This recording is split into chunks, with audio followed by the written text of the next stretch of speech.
Breve historia de los sumerios, de Ana Martos. Capítulo 1. Antes del diluvio. Contenido. Entre la tierra y el abismo. El primer sumerio. Los Anunnaki. El jardín del Edén. La media luna fértil. Caín y Abel. El árbol Ulupu. ¿Qué tiene el labrador más que yo? En el principio, antes de que el cielo y la tierra tuvieran siquiera un nombre, existía Namu, el agua, el océano infinito, la diosa que da vida. De su seno surgió la montaña cósmica, el cielo y la tierra fundidos en una amalgama, que procrearon a An, dios del cielo, y a Enlil, dios del aire. Cada dios apartó para sí un elemento, y de esta forma separaron el cielo de la tierra. Así es como empieza el poema Gilgamesh, Enkidu y el infierno, y así es como empiezan muchos otros poemas sumerios y babilónicos con independencia de su contenido. Cuando el cielo se hubo alejado de la tierra, cuando la tierra se hubo separado del cielo, cuando se hubo fijado el nombre del hombre, cuando An se hubo llevado el cielo, cuando Enlil se hubo llevado la tierra. Así fue como se inició la creación, dando origen a los 4 elementos primordiales: cielo, tierra, aire y agua. Enlil y su madre, la tierra, dieron origen al universo organizado, donde más tarde nacería el primer hombre. De estos dioses principales nacieron las restantes divinidades responsables de todo cuanto existe en el universo. 50 de ellos, importantes, según reza una tablilla sumeria. Los grandes dioses, 50 en total. Pero la creación del mundo sumerio no fue tan simple ni tan placentera, sino que fue el resultado de una batalla indescriptible entre fuerzas divinas enfrentadas, que se disputaron el señorío de los 4 elementos. Este mito bélico de la creación no aparece en los poemas sumerios, sino en un poema babilónico muy posterior, que data del 2º milenio antes de Cristo, y que se conoce como Enuma Elish o poema babilónico de la creación.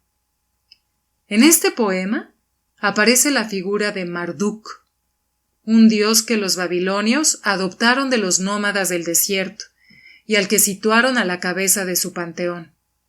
No es, en todo caso, un dios sumerio, pero debemos tener en cuenta que los asirios y los babilonios, civilizaciones que siguieron a la civilización sumeria, absorbieron su cultura, adecuándola a su tiempo y traduciendo los nombres de sus dioses y de sus héroes. Exactamente lo mismo hicieron los romanos con la cultura griega. Copiaron sus dioses, sus héroes e incluso su epopeya principal, la Eneida, es una copia casi literal de la Odisea, la cual, a su vez, recoge los mitos de la epopeya de Gilgamesh. El universo surgió, como en el mito sumerio, de un caos acuoso.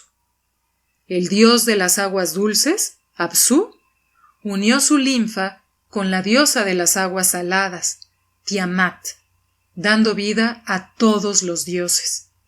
En aquel tiempo, la tierra se debatía entre remolinos de agua dulce y abismos de agua salada, hasta que Ea, el dios de la vasta inteligencia, recurrió a un sortilegio invencible con el que consiguió adormecer a Apsu, su padre, para darle muerte. Libre ya del barro de las aguas dulces, hubo de enfrentarse a las aguas del mar, porque Tiamat se enfureció de tal manera por la muerte de su esposo que el mismo Ea no fue capaz de darle muerte, sino que hubo de recurrir a la ayuda de su propio hijo Bel-Marduk, el más sabio, fuerte y poderoso de los dioses. Marduk nacido en ese santuario de la fatalidad que es el fondo del mar, persiguió tridente en mano a Tiamat, que se defendió arrojando conjuros y maldiciones, pero finalmente hubo de sucumbir, porque así sucumbieron las aguas embravecidas para liberar a la tierra seca. Sin asomo alguno de piedad, el dios dividió en dos el cadáver de la diosa muerta, como se separan las dos partes de un pescado para formar con la parte superior la bóveda celeste y con la inferior la tierra seca aislada de las aguas. Entre la tierra y el abismo. Los intelectuales de la antigüedad no disponían de las cifras objetivas ni de los argumentos científicos de que disponemos hoy en día para entender y explicar las cosas. No podían, por tanto, narrar los hechos de la forma en que los narramos hoy, ni explicar la cosmología como la explicamos ahora. Los pensadores sumerios del tercer milenio antes de Cristo no eran, como dice Samuel Kramer, filósofos que buscaran la verdad y razonaran los hechos, sino poetas que utilizaron la imaginación para exponer los sucesos acaecidos y conseguir que los oyentes los incorporasen a su bagaje cultural, ya que así era como se explicaba en las escuelas. Y como todos los intelectuales antiguos, los pensadores sumerios crearon sus narraciones para glorificar a sus dioses. Los mitos, por tanto, no son fábulas ni historias inventadas, sino maneras literarias de contar la historia encarnando en personajes hechos, generaciones o episodios sucedidos hace mucho tiempo y utilizando metáforas o parábolas. De hecho, hay mitos que han evolucionado para adaptarse a las circunstancias cambiantes. El mito de Inanna, que veremos más adelante, por ejemplo, cambió con el paso del tiempo para representar diferentes situaciones sociopolíticas en Mesopotamia. En los mitos mesopotámicos, la creación del mundo se llevó a cabo como una batalla espantosa entre los elementos de la naturaleza, representados por dioses sólidos, líquidos y gaseosos. Este bajorrelieve que se conserva en el Museo Británico de Londres muestra a Marduk luchando contra Tiamat, la serpiente. Es un dios babilonio, no sumerio. Si fuera sumerio, no llevaría barba.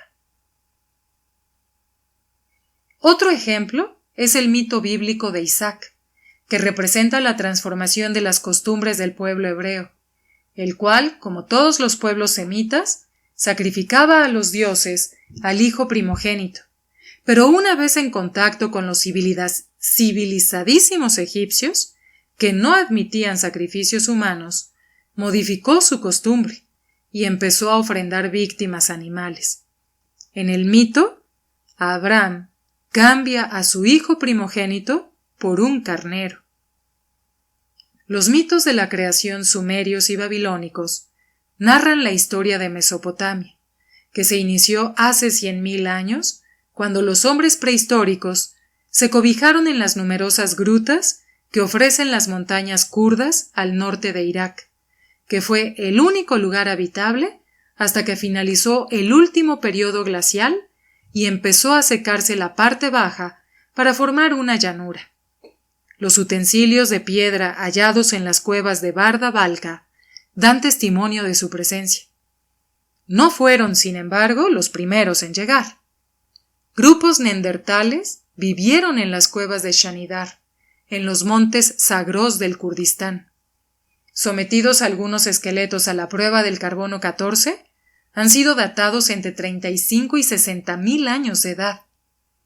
Desde que los primeros pobladores llegaron a las montañas kurdas, hasta que se formó la llanura que se extiende entre el Éufrates y el Tigris, verdadero asentamiento de aquel semillero de civilizaciones que fue Mesopotamia, pasaron miles de años, y se produjeron los cataclismos que los pensadores sumerios trataron de explicar a la posteridad con su lenguaje metafórico y poético. El final de la última glaciación, que se produjo hace entre 12 y 10.000 años, empezó a secar las tierras bajas de Mesopotamia, hasta entonces cubiertas de agua. Agua que los sumerios llamaron Namu, que en su lengua significa el mar primitivo. El agua es, en todas las culturas, el origen de la vida. Por eso Namu era la diosa creadora. Del agua surgió la montaña cósmica que tenía la tierra por base y el cielo por cima.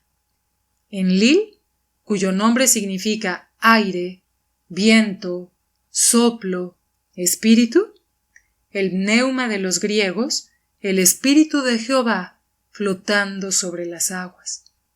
Se llevó la tierra consigo y la apartó del cielo. El aire quedó, pues, separando el cielo de la tierra. Pero los elementos no se separaron y diferenciaron con tanta facilidad, ni la tierra seca surgió sin esfuerzo del agua que inundaba Mesopotamia durante el período glacial. El mito babilónico de la creación refleja precisamente la transición del pantano a la tierra seca. Para desembocar en el Golfo Pérsico, el Éufrates y el Tigris tuvieron que abrirse paso por entre inmensas ciénagas y lo hicieron con todo el vigor de sus aguas, que no viajaban vacías, sino arrastrando tierras y materiales acumulados desde lugares más altos. Pero aquel correr de aguas y tierras no duró eternamente, sino que llegó un tiempo en que, finalizado el período glacial, las enormes ciénagas se llegaron a secar, convirtiendo el terreno pantanoso en una llanura y formando una serie de terrazas aluviales de fertilidad extrema.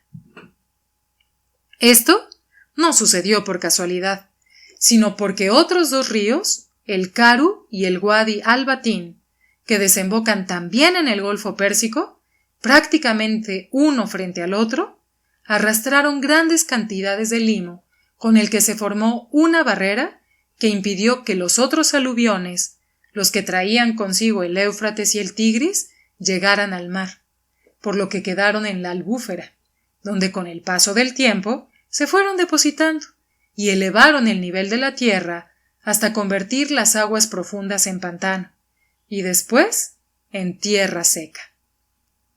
La primera zona que se secó fue precisamente la que tropezaba con la barrera formada por los aluviones de los otros ríos, y por eso fue la primera tierra que se pobló. Al principio, surgieron una serie de islotes, amenazados por las aguas, cuyos habitantes debieron vivir en pugna permanente contra los elementos. El agua dulce de los ríos se enfrentaba al mar tempestuoso y amenazaba con arrastrar gentes, viviendas y tierras hacia el abismo, hacia el fin del mundo sumerio, que eran la orilla del Mediterráneo por un lado y el fondo del Golfo Pérsico por el otro lado. La lucha entre los elementos resulta gráfica y vívida en los poemas mesopotámicos.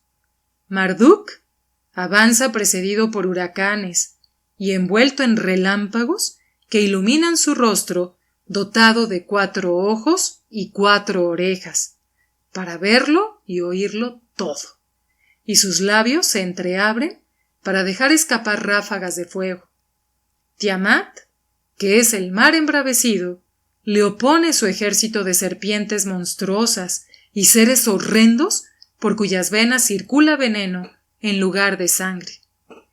No resulta difícil imaginar semejante epopeya para los habitantes de la primera ciudad sumeria, Eridu, nombre que se podría traducir por ciudad buena, en cuyas excavaciones se encontraron al menos 16 templos. El más antiguo es un santuario de adobe construido sobre una plataforma con escaleras y rampas de acceso. La estatua del dios se alojaba en una hornacina en el muro interior, y el altar de las ofrendas estaba situado enfrente. La epopeya Enmerkar y el señor de Arata cuenta que fue el rey Emerkar de Uruk quien mandó construir el templo de Eapsu para honrar al dios de la sabiduría Enki. Sin embargo, Eapsu era la casa de la profundidad del agua, y Eridu, en los textos caldeos, es la ciudad que se halla al borde del agua, ciudad erigida en una isla surgida en medio del remolino que arrastraba tierras, objetos y todo cuanto encontraba a su paso para arrojarlo al profundo mar. Por tanto, suponemos que habría también un culto importante dedicado a Ea como dios del abismo. Ea no era un dios sólido, sino gaseoso, un soplo que sobrevuela el abismo y lo devora como remolino activo. Figura 2. Diosa, dadora del agua. El agua fue la mayor preocupación de los antiguos sumerios. Esta figura, procedente de Ur, ostenta la corona con los cuernos, símbolo de la luna, y un vaso del que parten 2 chorros de agua. Fue descubierta por Sir Leonard Woolley bajo los auspicios del Museo Británico y la Universidad de Pensilvania. No cabe duda de que la mayor preocupación de los sumerios fue el agua que rodeaba su tierra y sus ciudades. Es lógico. Los egipcios no tuvieron que domesticar las aguas del Nilo, que se desbordaba cada año sobre la superficie de un estrecho valle. Sin embargo, el Éufrates y el Tigris se desbordaban para inundar toda la superficie terrestre, porque crean cuencas con sus propios aluviones y elevan su nivel según la cantidad de nieve que licúa en las montañas de Persia y Turquía, cambiando caprichosamente de lecho para inundar o desecar las tierras que los rodean. Por eso, lo que para los egipcios era una bendición, para los sumerios era una catástrofe, una situación incontrolable que resultó un tremendo reto para ellos, pues tuvieron que aguzar el ingenio para domeñar con técnicas refinadas el comportamiento de las aguas y ponerlas al servicio de sus cultivos, sus animales y sus viviendas. No en vano, Daniel Robs escribió en su Historia Sagrada que, si Egipto es un don del Nilo, Mesopotamia es un regalo del Éufrates y del Tigris, pero un regalo revocable que a veces hay que devolver. El primer sumerio.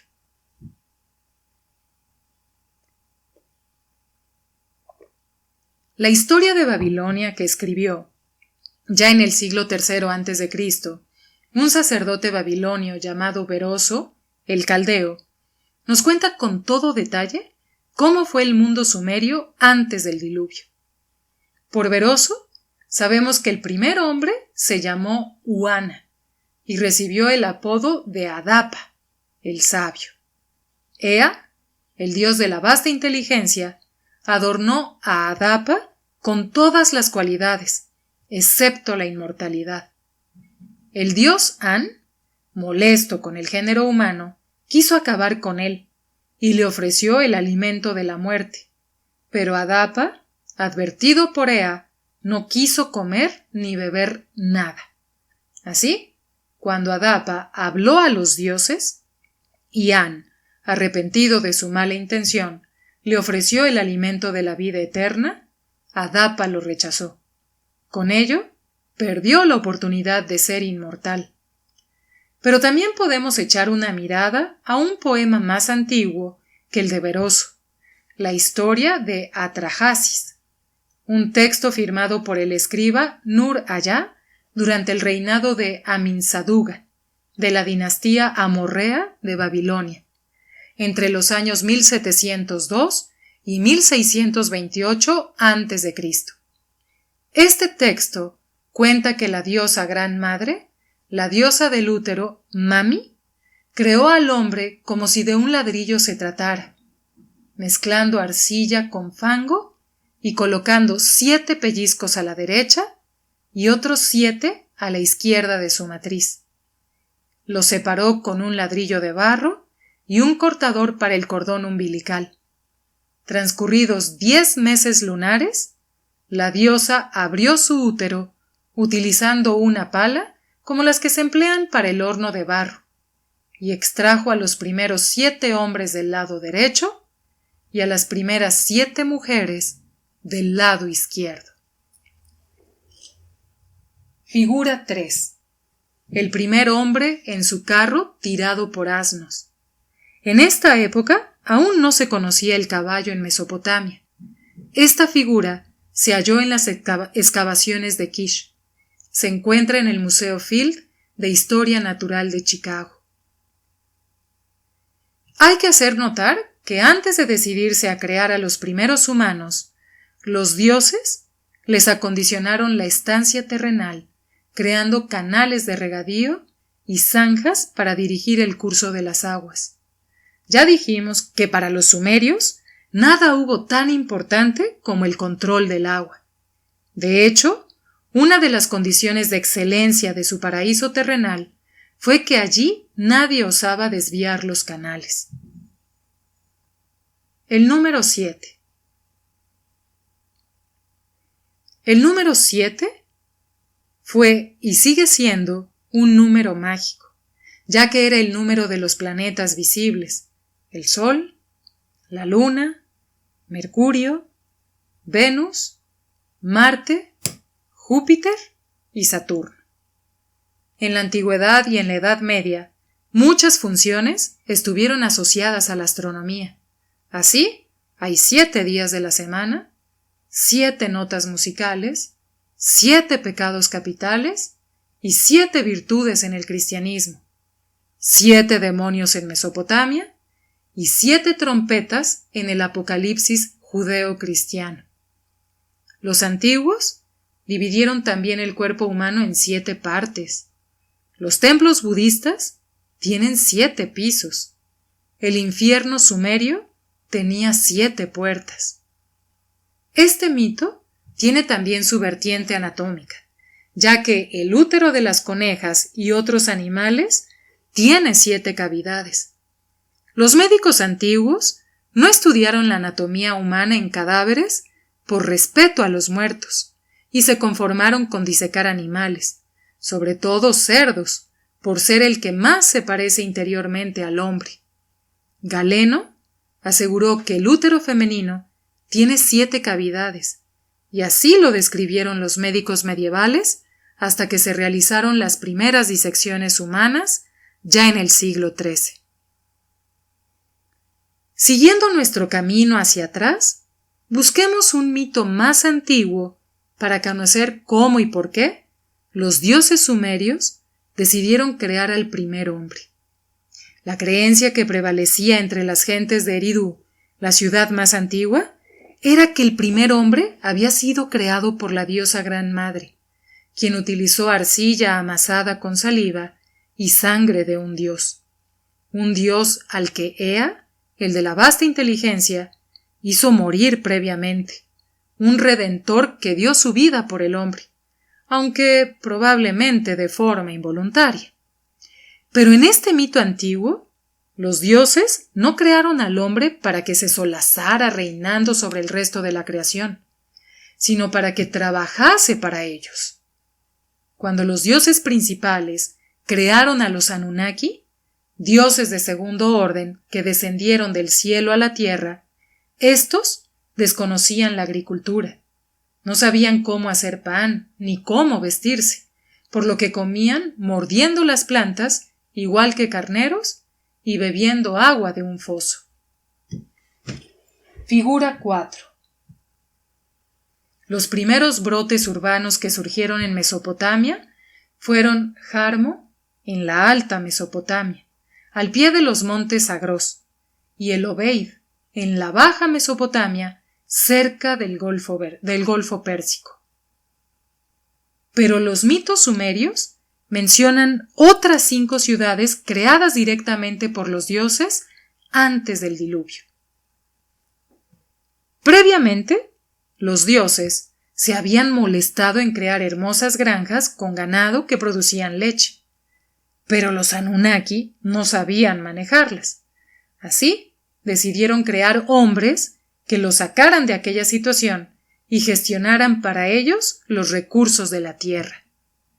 La idea partió de Namu, la diosa creadora, que recurrió a Enki, dios de la palabra santa, la palabra creadora, para que pusiera en marcha su inteligencia y diera vida a la primera criatura. Obediente, Enki reunió a las diosas del nacimiento y les encargó la gestación de un nuevo ser, cuyo corazón él amasó con arcilla de la superficie del abismo, y fijó en él la imagen de los dioses. Lo hizo, por tanto, de barro, a imagen y semejanza de los dioses, y destinado a ser su servidor en la tierra. A continuación, la palabra del Dios creó los animales y las plantas.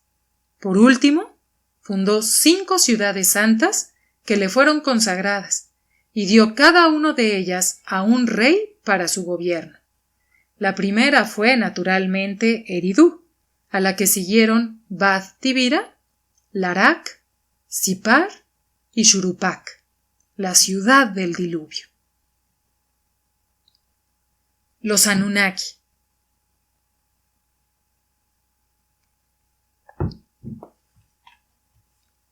Esos dioses segundones, que los grandes dioses enviaron a la Tierra, han sido y son objeto de numerosas especulaciones, entre ellas una procedencia extraterrestre.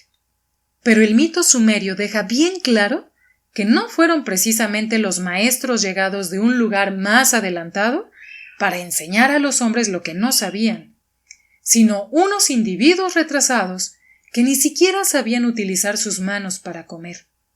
Están más cerca de los animales que de los hombres. Sin embargo, en la época babilónica se contaba que los Anunnaki habían recibido de Marduk hasta 600 puestos de trabajo, o mejor aún, de gestión, la mitad en el cielo y la otra mitad en la tierra, una vez que fue creado el hombre para que se ocupase de las faenas pesadas. Quedaron, pues, como lo que ahora llamamos mandos intermedios en una organización empresarial. Los puestos directivos quedaron en manos de los dioses principales, en el nivel estratégico. Los mandos intermedios para los Anunnaki, en el nivel táctico, y las faenas para los hombres, como funcionarios o empleados en el nivel operativo. Los dioses sumerios fueron, como en todas las religiones, las fuerzas de la naturaleza que después adquirieron forma humana y se convirtieron en personajes superiores a los mortales, aunque no exentos de sus necesidades y miserias, como la ambición, el hambre, el miedo o el aburrimiento. Figura 5. Al principio, los dioses eran símbolos de las fuerzas de la naturaleza. Esta diosa de la vegetación, procedente de Lagash, muestra una corona de flores con cuernos, símbolo de la luna, dátiles en la mano y amapolas brotando de sus hombros. Se conserva en el Museo de Pérgamo de Berlín, en la zona dedicada al Asia anterior. Si prestamos atención a lo que dice Juan Bergua en su Mitología Universal, todos los dioses de segunda clase tuvieron al principio la denominación de Anunnaki, pero después se repartieron en Igigi, categoría de dioses celestes, y Anunnaki, categoría de dioses terrestres e infernales. En cuanto a los 4 dioses superiores, An quedó como dios del cielo, donde se reservó un espacio para sus paseos, al que se llamó el Camino de An. Se adornó con una tiara de cuernos y se puso al frente de su ejército de estrellas. Ki era la diosa de la tierra, aunque también la vemos como Ninurshah, diosa de la montaña. Enlil era el dios del aire, y Enki el dios del agua y también de la sabiduría. El poder de estas 4 deidades estribaba en la palabra, el verbo divino, con la que eran capaces de crear, hacer y deshacer. Otros dioses, ya de segunda categoría, aunque por encima de los Anunnaki, fueron Nana, dios de la luna, Utu, dios del sol, e Inanna, la diosa más cercana al mundo sumerio, a la que veremos actuar más adelante y de cuyo interesante culto también hablaremos. Nota cultural número 2. Los cuernos. Los cuernos han sido el atavío de mayor importancia en las culturas antiguas que adoraron a la luna como diosa de la fertilidad, del agua y de la agricultura. Los cuernos de la luna indican los cambios estacionales y los momentos adecuados para la siembra y la recolección. También se relacionan con los periodos fecundos de la mujer. Los animales, astados, estaban por ello dedicados a la luna y asimismo los caballos, por la forma de su casco. En Sumer, Inanna fue diosa de la luna durante el periodo matriarcal hasta que el periodo patriarcal designó a un dios varón, Nana, precisamente padre de Inanna. Se han encontrado altares mesopotámicos adornados hasta con 5 pares de cuernos, que debía ser el sumum de la santidad. La misma Biblia menciona los cuernos del altar, dibujados sobre el altar del templo, un símbolo que los hebreos pudieron traer de su estancia en Babilonia. El jardín del Edén. Hubo un tiempo en que el hombre disfrutó plenamente del paraíso terrenal. Habitó espesos bosques de árboles frondosos, siempre verdes, que le brindaban la protección y el abrigo de sus copas, confortables y acolchadas con hojas y ramas tiernas. Se alimentaba exclusivamente de frutos, brotes y vegetales similares. Su vida transcurría cómoda y feliz, pues el alimento y el agua abundaban. Los animales peligrosos se mantenían a distancia merced a la altura de su habitáculo, que únicamente compartía con simios, aves y reptiles. Pero como había espacio y alimento para todos, rara vez tenía necesidad de pleitear con su entorno. Fue sin duda un periodo feliz, que reflejaban numerosas culturas en sus mitos y leyendas. Pero un pasaje de la Biblia nos advierte que no son largos los días de vino y de rosas, y así acaeció con la estancia humana en el jardín del Edén. Llegó la sequía. Una sequía que desertizó los frondosos paraísos africanos durante 2 millones de años y obligó a los homínidos a descender de los árboles y a ponerse en pie para marchar por la sabana sin perder de vista su destino ni las amenazas de su entorno.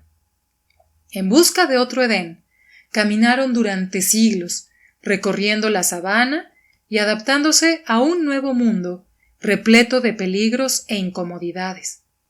Un nuevo mundo que demandó, por cierto, con éxito, la adecuación de su fisiología. Era preciso adaptarse o morir, como murieron los que no consiguieron mantenerse erguidos sobre sus 2 extremidades posteriores y quedaron allí, bajo la alta vegetación de la sabana, a merced de las fieras. Adaptarse incluyó buscar el cobijo de las grutas, aprovechar el rocío de la mañana para beber y, ante todo, modificar sus hábitos alimentarios. Las gramíneas que brindaban las praderas no producían alimento bastante, y no hubo más remedio que aprender de los animales y decidirse con repugnancia al principio a desgarrar con los dientes la carne medio podrida que los grandes predadores abandonaban en el camino. El esfuerzo de los que se adaptaron a las nuevas circunstancias tuvo su premio. Las proteínas de la carne impulsaron la evolución de su cerebro. La marcha bípeda liberó sus manos y les confirió una nueva forma de inteligencia. la habilidad para fabricar instrumentos, armas y herramientas. Nuevas estructuras cerebrales vinieron a agregarse a las que ya albergaba su cerebro, para poner a su disposición la más importante de las características, la que diferenció definitivamente al hombre del resto de los animales: la conciencia, la capacidad para reconocerse, para anticiparse a lo venidero y, sobre todo, para conocer la fatalidad de su destino final. La mayoría de los intérpretes de la Biblia han situado el Edén entre el Éufrates y el Tigris, aunque en el Renacimiento hubo quien lo ubicó a la derecha de las Indias occidentales. Si atendemos a las interpretaciones de Isaac Asimov en su Guía de la Biblia, el Edén bíblico se encontraba en el territorio que se fue formando con el transcurso del tiempo entre los dos grandes ríos, Éufrates y Tigris, donde surgió la primera civilización. Es una llanura cuyo nombre el autor transcribe por Sumer o Sumeria, porque en el lenguaje sumerio, llanura se dice Eodén, y es probable que los sumerios llegaran de las montañas situadas más allá del este con idea de asentarse en la llanura. Sin embargo, el paraíso sumerio se encontraba en lo alto del monte Dilmun, el país de los vivientes, un lugar santo, puro y limpio, de donde procedían sus antepasados. Eso no significa que los sumerios primitivos procedieran realmente de ese monte, sino que los pueblos antiguos solían situar el origen de sus mayores en las montañas. Hay mucho de místico en la idea del descenso desde tierras altas hasta tierras llanas. Además, ya dijimos que las tierras bajas de Mesopotamia resultaron inhabitables durante mucho tiempo, y las gentes hubieron de refugiarse en las cuevas de las montañas. El poema sumerio Enki y Ninurshah describe un paraíso terrenal donde los primeros humanos vivieron felizmente bajo la mirada benévola de Ea. Un paraíso, por cierto, mucho más poblado y bastante más civilizado que el que describe el Génesis. La vida era eterna. Ninguna mujer era jamás vieja, y a ningún hombre se le podía nunca llamar vejestorio. No existía la muerte ni la enfermedad. Ni siquiera un dolor de cabeza perturbaba la placidez de los días. Los gobernantes se comportaban noblemente, y nadie se atrevía a desviar los canales de riego. Los animales salvajes eran tan dóciles como las cabras, que pastaban la hierba sin temor a leones ni a lobos. Y las hembras parían sus cabritos sin la amenaza del mal de ojo. Sin embargo, al principio, el paraíso de Dilmun no era perfecto, porque carecía de agua con la que regar las plantas y abrevar a los animales. Pero Utu, el dios del sol, hizo brotar una fuente que convirtió Dilmun en un vergel, porque Ninurshah, diosa de la tierra y de las colinas, hizo crecer hasta 8 plantas, después de dar a luz, sin dolor por cierto, 3 generaciones de diosas engendradas por el dios del agua. Pero también el paraíso de Dilmun tenía su fruto prohibido, la acacia. Y dado que el Edén sumerio estaba habitado profusamente, el dios Ea hizo saber esta prohibición al jardinero, quien, como era de esperar, terminó por desobedecer y comer el fruto vedado. Con ello, el mal y el dolor entraron en la tierra, dando lugar a terribles lamentos. Mis pastos se van secando. Mi boca tiene sed. Mi salud perece.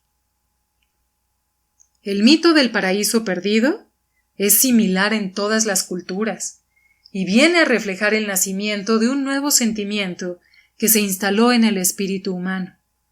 Una vez que adquirió la estructura cerebral que da asiento a la conciencia: la culpa.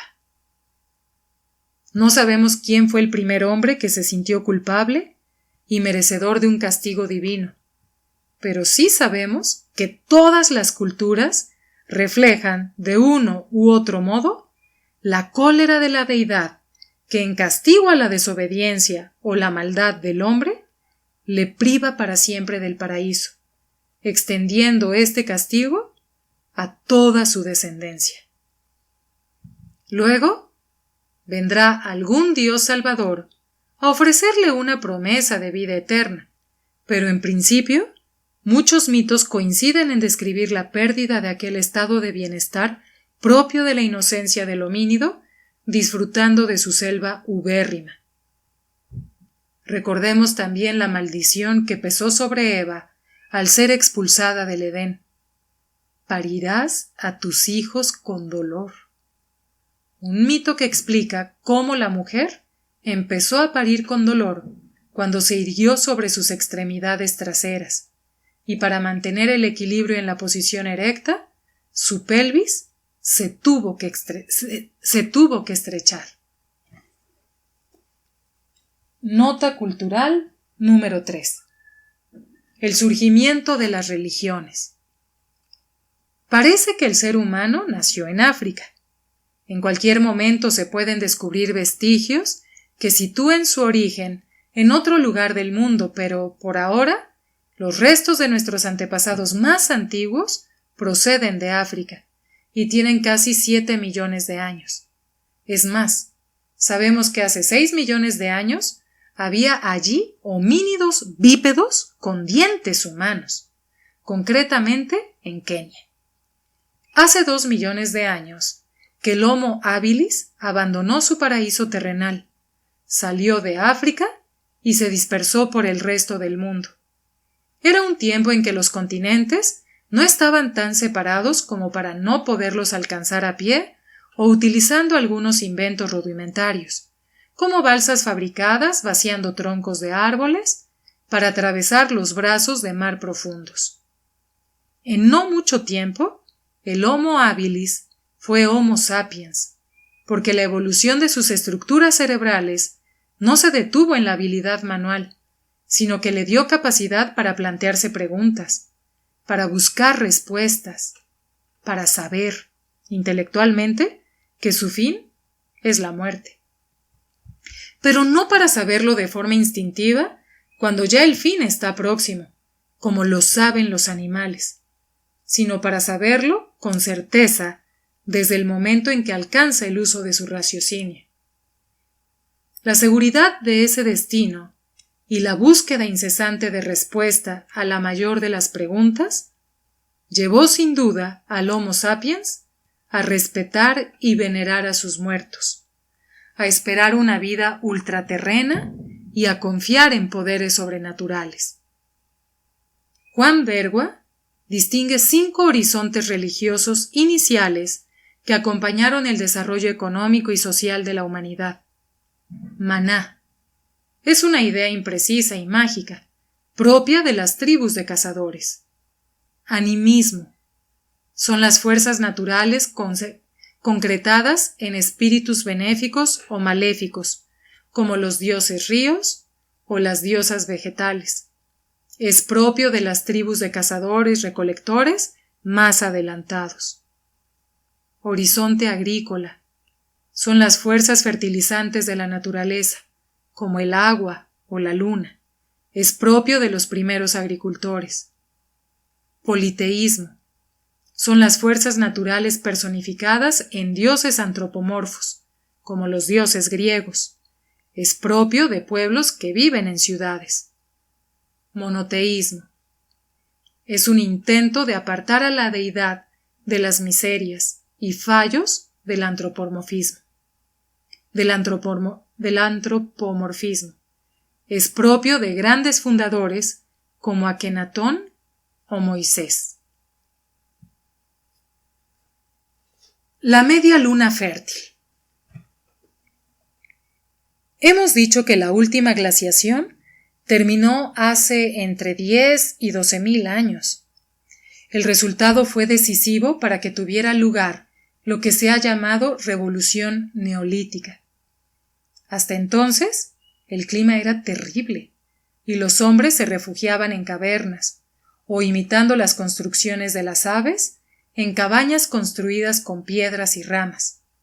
Pero eran asentamientos temporales en los que permanecían hasta agotar los recursos del entorno. Entonces, levantaban el campamento y partían hacia otro lugar, siguiendo las huellas de los animales, que eran los que les mostraban el camino y les ayudaban a encontrar caza a medio devorar. Figura 5.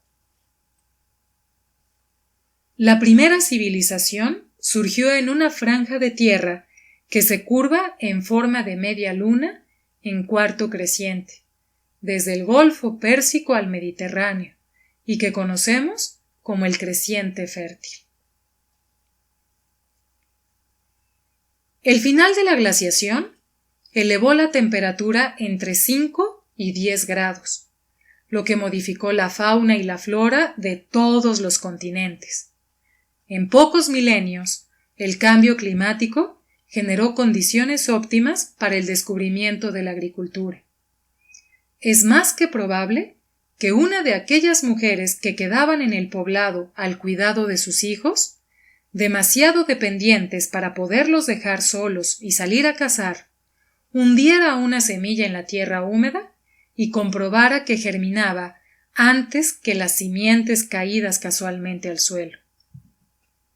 Y es también más que probable que algunos animales herbívoros se acercasen en alguna ocasión a comer los vegetales que la sembradora conseguía hacer crecer, no sin esfuerzo, y que ella o su compañero decidieran que no convenía dejarlos comer las hortalizas que tanto les costaba producir, pero tampoco matarlos, porque las hembras traían ubres rebosantes de leche, que era lo que precisaban las crías humanas para su sustento continuado. Y como la conciencia les había dado la capacidad de prever el futuro, ambos vieron en los animales que se acercaban a su poblado una seguridad que no podían dejar marchar, y decidieron domesticarlos y mantenerlos junto a ellos. Figura 6. Los primeros recipientes de barro se fabricaron rellenando con arcilla un cesto de juncos, por lo que se la conoce como cerámica juncácea.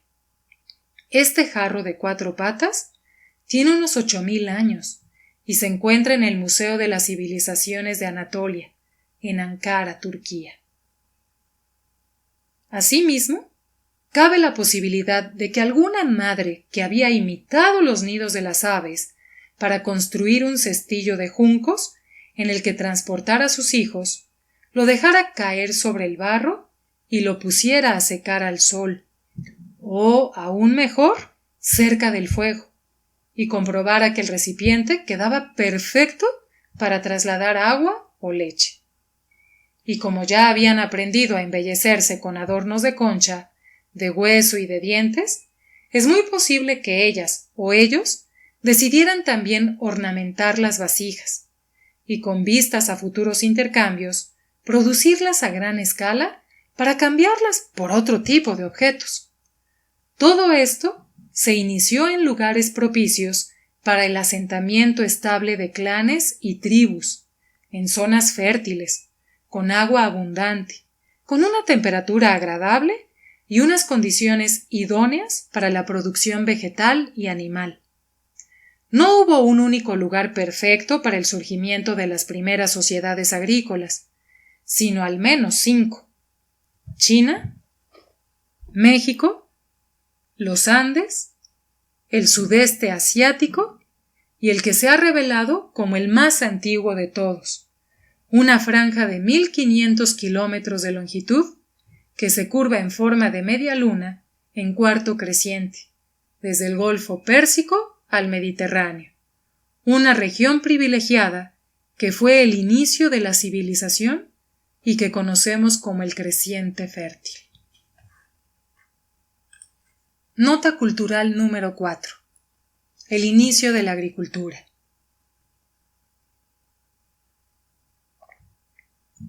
El inicio del cultivo de plantas en Oriente, norte de África y en el suroeste de Asia está datado entre 10 y 6.000 años antes de Cristo.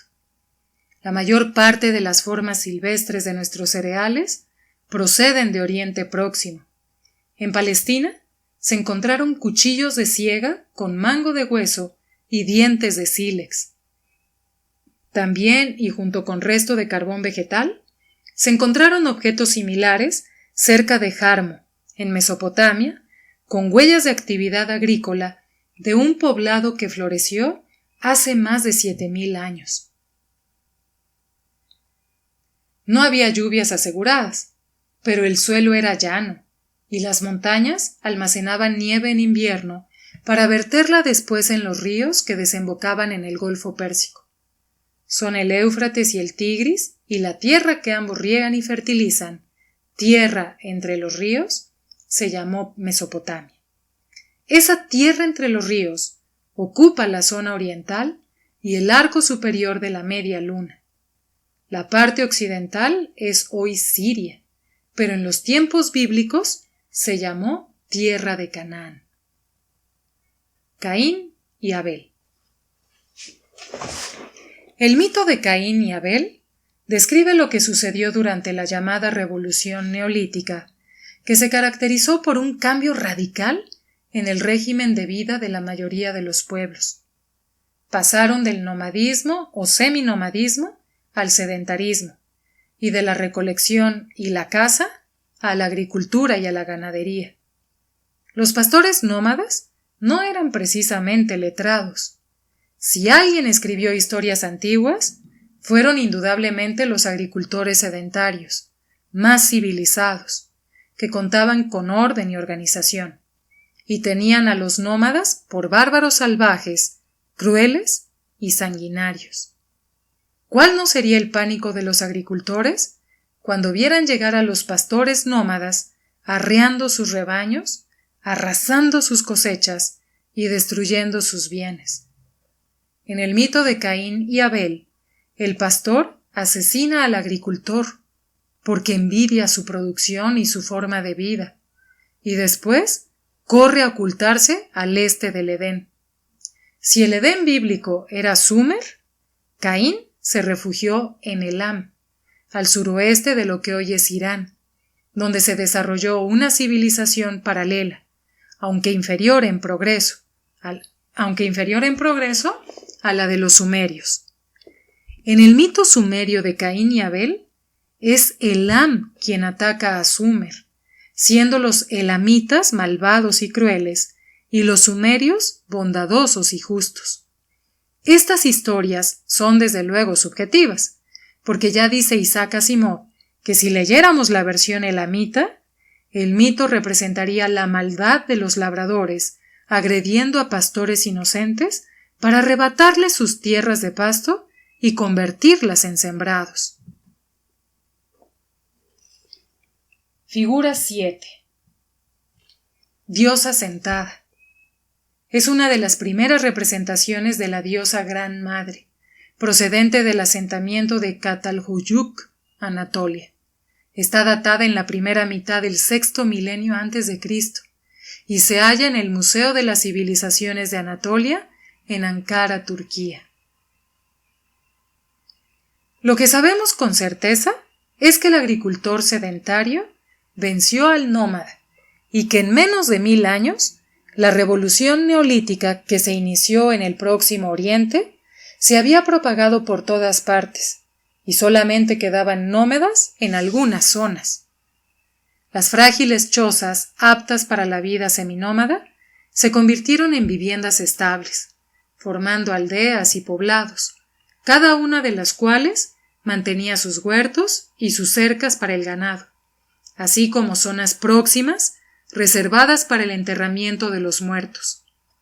En el linde de cada aldea se erigieron santuarios para el culto de la diosa Gran Madre. El sedentarismo concedió tiempo y espacio para mejorar los utensilios y para acumular riqueza. Una vez que no era necesario desplazarse de un lugar a otro en busca de pastos, grano silvestre y caza, los excedentes de las cosechas se pudieron almacenar para los tiempos de sequía. Los animales domésticos resultaron mucho más rentables que los animales procedentes de la caza, porque no solamente proporcionaban carne y pieles, sino carne, pieles, leche y crías. Las aldeas agrícolas se convirtieron en ciudades, y la aglomeración humana hizo precisa la organización. Así surgieron las primeras civilizaciones y las primeras ciudades-estado.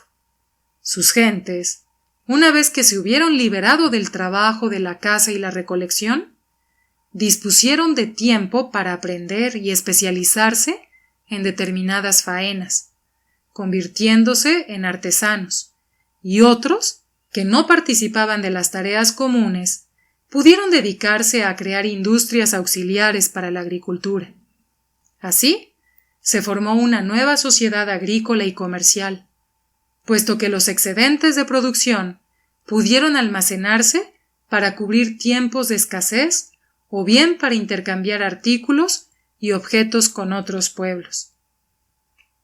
Pero, precisamente, el almacenamiento de productos excedentes, al que se vino a unir la fabricación a gran escala de objetos de intercambio, cerámicas, tejidos, herramientas, utillaje, adornos y otros artículos, precisó protección frente a la rapiña de las tribus nómadas, que, ignorando la agricultura, vagaban hambrientas en busca de sustento y debieron mirar con avidez los alimentos que otros acumulaban. Antes, cuando las tribus aún no se habían convertido en pueblos, ni los pueblos en ciudades, la defensa de la comunidad y de sus bienes estaba a cargo de caudillos que surgían temporalmente durante los momentos de peligro para proteger a la tribu o procurar su manutención. Pero el crecimiento de las comunidades requirió el establecimiento de una autoridad estable, capaz de crear normas de convivencia, poner orden o mediar en las pugnas, no un caudillo esporádico ni una autoridad mística, como hasta entonces habían regido la vida de las tribus, sino una autoridad fuerte, con competencias para legislar, juzgar y dirigir los ejércitos cuando los hubo.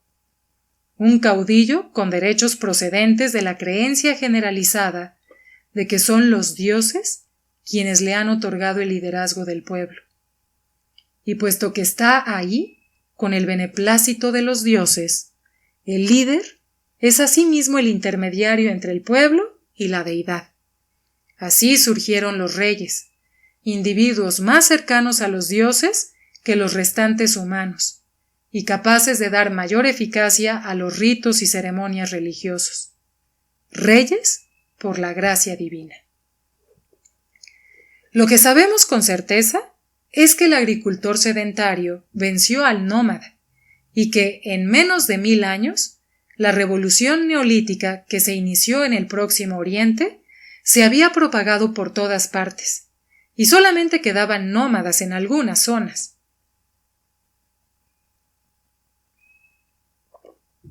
Las frágiles chozas, aptas para la vida seminómada, se convirtieron en viviendas estables, formando aldeas y poblados, cada uno de los cuales mantenía sus huertos y sus cercas para el ganado, así como zonas próximas reservadas para el enterramiento de los muertos.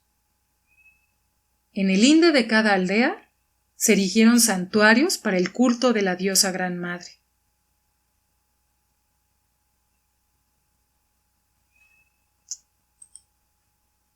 El sedentarismo concedió tiempo y espacio para mejorar los utensilios y para acumular riqueza, una vez que no era necesario desplazarse de un lugar a otro en busca de pastos, grano silvestre y caza. Los excedentes de las cosechas se pudieron almacenar para los tiempos de sequía. Los animales domésticos resultaron mucho más rentables que los animales procedentes de la caza, porque no solamente proporcionaban carne y pieles, sino carne, pieles, leche y crías. Las aldeas agrícolas se convirtieron en ciudades, y la aglomeración humana hizo precisa la organización. Así surgieron las primeras civilizaciones y las primeras ciudades-estado. Sus gentes, una vez que se hubieron liberado del trabajo de la caza y la recolección, dispusieron de tiempo para aprender y especializarse en determinadas faenas, convirtiéndose en artesanos, y otros, que no participaban de las tareas comunes, pudieron dedicarse a crear industrias auxiliares para la agricultura. Así, se formó una nueva sociedad agrícola y comercial, puesto que los excedentes de producción pudieron almacenarse para cubrir tiempos de escasez o bien para intercambiar artículos y objetos con otros pueblos. Pero, precisamente, el almacenamiento de productos excedentes, al que se vino a unir la fabricación a gran escala de objetos de intercambio, cerámicas, tejidos, herramientas, utillaje, adornos y otros artículos, precisó protección frente a la rapiña de las tribus nómadas, que ignorando la agricultura, vagaban hambrientas en busca de sustento, y debieron mirar con avidez los alimentos que otros acumulaban. Antes, cuando las tribus aún no se habían convertido en pueblos, ni los pueblos en ciudades, la defensa de la comunidad y de sus bienes estaba a cargo de caudillos que surgían temporalmente durante los momentos de peligro para proteger a la tribu o procurar su manutención. Pero el crecimiento de las comunidades requirió el establecimiento de una autoridad estable capaz de crear normas de convivencia, poner orden o mediar en las pugnas, no un caudillo esporádico, ni una autoridad mística como hasta entonces habían regido la vida de las tribus, sino una autoridad fuerte, con competencias para legislar, juzgar y dirigir los ejércitos cuando los hubo. Un caudillo con derechos procedentes de la creencia generalizada de que son los dioses quienes le han otorgado el liderazgo del pueblo. Y puesto que está ahí con el beneplácito de los dioses, el líder es asimismo el intermediario entre el pueblo y la deidad. Así surgieron los reyes, individuos más cercanos a los dioses que los restantes humanos, y capaces de dar mayor eficacia a los ritos y ceremonias religiosos. Reyes por la gracia divina. El árbol Ulupu. Hemos conocido a Enlil, dios del aire, en los mitos de la creación. Pero como todos los dioses sumerios, Enlil adolecía de todas las imperfecciones humanas. Por eso, fue capaz de violar a la diosa del viento, Ninlil, de quien nació el padre de Inanna, Nana, dios de la luna. An, al que también conocemos como dios del cielo, prohijó al dios de la sabiduría, Enki, quien se desposó con la diosa de los juncos, Ningikuga, y de su unión nació Ningal, la madre de Inanna. Esta es la genealogía de la diosa más importante del panteón sumerio, Inanna, que descendió a la tierra para morar como mujer mortal y esperar a su amor y a su trono. En el poema El árbol Ulupu, un árbol único, mítico, el árbol de la vida, está plantado a orillas del Éufrates, de cuyas aguas se nutre. Podría ser un sauce. Pero un remolino de viento lo arranca y lo arroja a las aguas turbulentas que lo arrastran río abajo. Una mujer lo recoge, lo lleva a su jardín sagrado de Uruk y allí lo planta. La mujer, que venera a los dioses y teme su palabra, es Inanna. Sentada junto al árbol, Inanna se pregunta cuándo podrá sentarse en el trono que le corresponde y cuándo verá el amor en su vida. Nada ni nadie responde a sus preguntas. Inanna llora, porque no puede deshacerse de sus temores que aparecen en forma de ave y de serpiente monstruosa que anidan en el tronco del árbol ulupu. Sin deshacerse de sus miedos, Inanna no llegará a ser mujer. No podrá complacer su deseo sexual y no conseguirá su trono de reina. Desesperada, se dirige a su hermano Utu, dios del sol, pero Utu tampoco le ofrece una respuesta. Después, se dirige a su hermano terrestre Gilgamesh, el príncipe que era 2 partes de Dios y una tercera de hombre, y él la escucha. Gilgamesh utiliza su hacha de 225 kilogramos de peso, el hacha de la civilización, para destruir a la serpiente y ahuyentar al ave.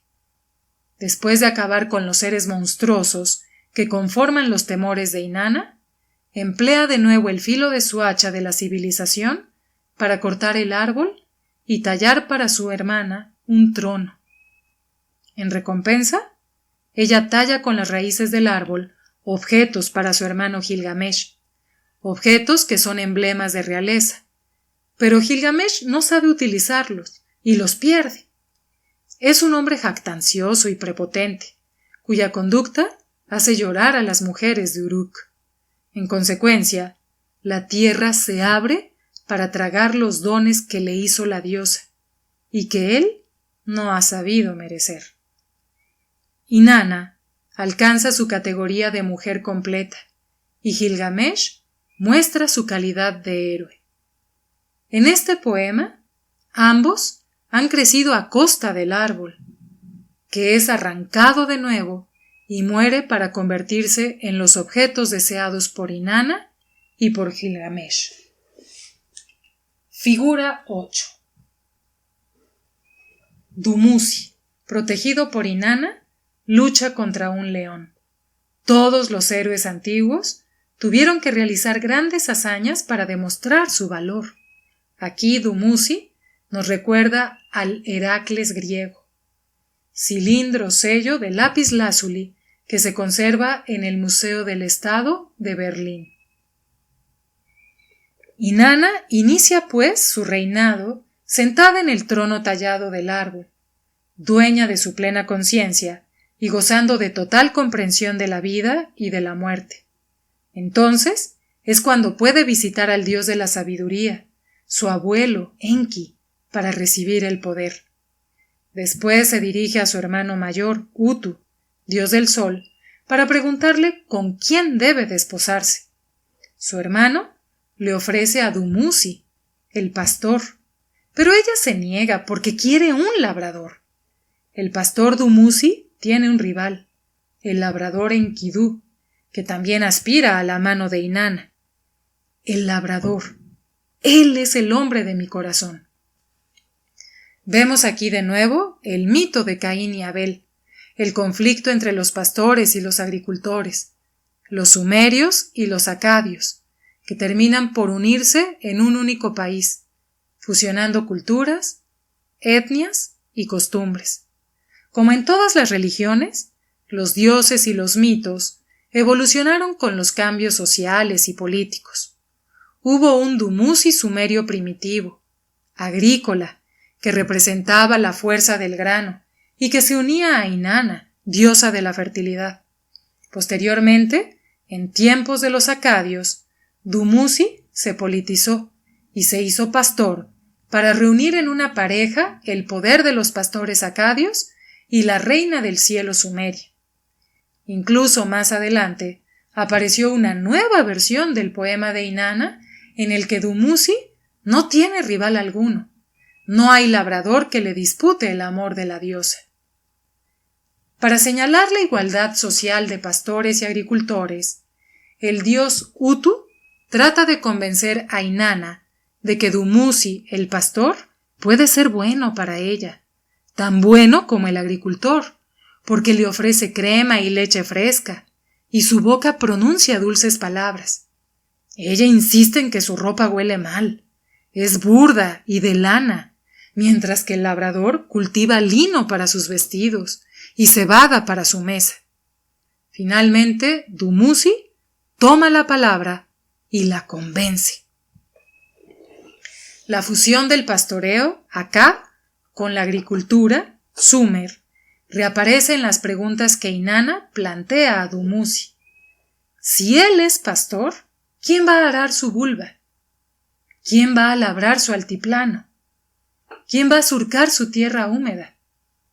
Dumuzi lo hará como el mejor de los labradores. Finalmente, ella le acepta convencida de haber encontrado su dulce amor, su hombre de miel. Tras su matrimonio, todo fueron bendiciones para la tierra, pero aún tenía Inanna que cumplir una misión. Tuvo que descender desde el gran arriba, los templos terrenales en los que reinaba, hasta el gran abajo, el submundo, donde reinaba su hermana Ereshkigal, como diosa de la muerte, del deterioro y del polvo. Reunió sus armas, llamó a su lado a su sirvienta Nishubur y partió para el inframundo, el infierno sumerio, donde se celebraban los funerales por el esposo fallecido de su hermana. Pero Ereshkigal no le franqueó la puerta ni se portó como una hermana, sino que mandó obstaculizar su entrada hasta que hubiera sido despojada de todos sus ornamentos reales y tuviera que traspasar el umbral inclinándose.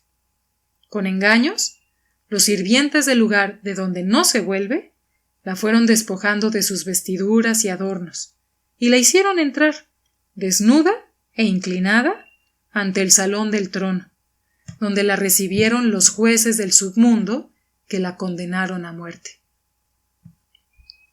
Su misma hermana Ereshkigal se ocupó de cumplir la sentencia. La mató y colgó su cadáver de un gancho.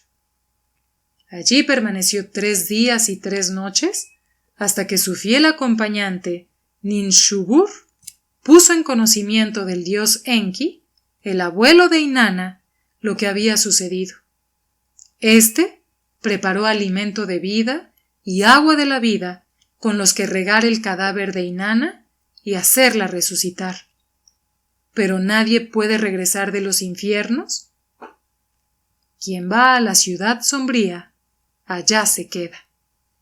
Por eso, los jueces del infierno, los Anuna, le permitieron salir con la condición de que dejara allí un sustituto.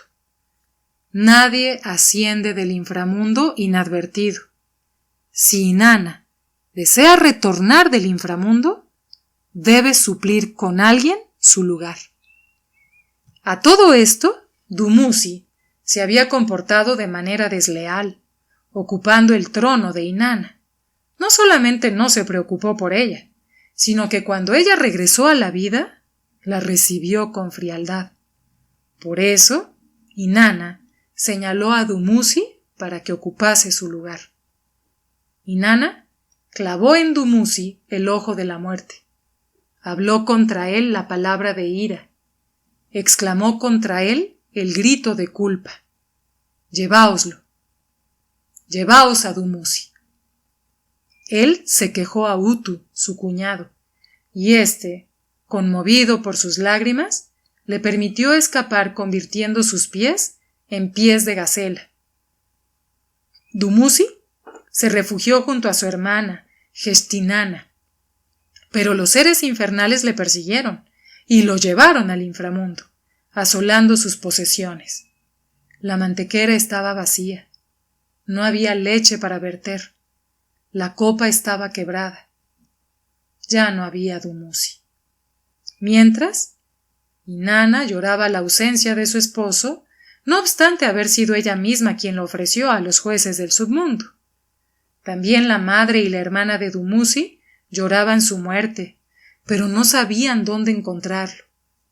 Finalmente, una mosca se ofreció para localizarlo, a cambio del permiso para rondar siempre las tabernas y residir en medio de los cantos de los trovadores y de las conversaciones de los sabios. Una vez localizado Dumuzi, se arbitró un intercambio entre él y su hermana Geshtinanna, según el cual cada uno permanecería la mitad del año en el inframundo y el otro en la tierra. Y esto sucedería cada año hasta que la hermana de Dumuzi muriese definitivamente y reemplazase para siempre a su hermano. Este mito podría muy bien representar el signo zodiacal de Géminis, los gemelos. Los griegos lo adoptaron y en el lugar del pastor y de su hermana pusieron a los hermanos gemelos Cástor y Pólux, hijos de Zeus y de Leda, que pasaban 6 meses cada uno en el cielo y el otro en el infierno.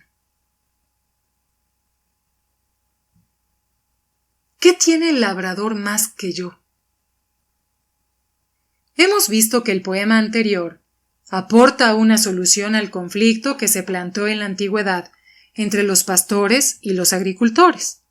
Samuel Kramer tradujo un texto al que llamó Inanna cortejada, que explica con detalle los argumentos de unos y otros y cómo se llegó a arbitrar el arreglo. Es un ejemplo de buen hacer y de buen entendimiento, que como la mayoría de las soluciones a los conflictos políticos de los tiempos antiguos, se solucionó con una boda. En este poema, el pastor Dumuzi tiene como rival al agricultor Enkidu. Ambos pugnan por la mano de la diosa y exponen sus argumentos en forma de debate literario. Utu, el dios del sol, ha pedido a su hermana que se case con el pastor, que comerá su buena crema con ella. La crema de la leche es, como vemos, el bien más preciado del pastor. Pero ella se niega a permitir que el pastor comparta con ella su crema y a dejar que la abrigue con su manta de lana.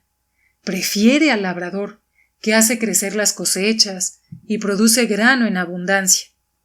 El pastor insiste en su demanda y expone sus argumentos, en los que opone una de sus prendas a cada prenda del agricultor. ¿Qué tiene el labrador más que yo? Si él me diese su vestido negro, yo le daría mi oveja negra.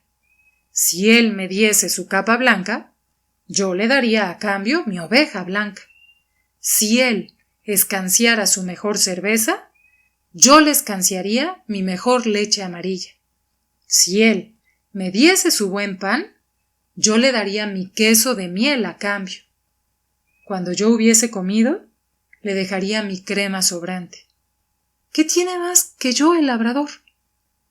Pero Enkidu, el labrador, se siente muy molesto con la actitud de Dumuzi, el pastor, y le reprocha haber hecho pasar a sus carneros por la orilla del agua y dejarlos pasear de un lado a otro.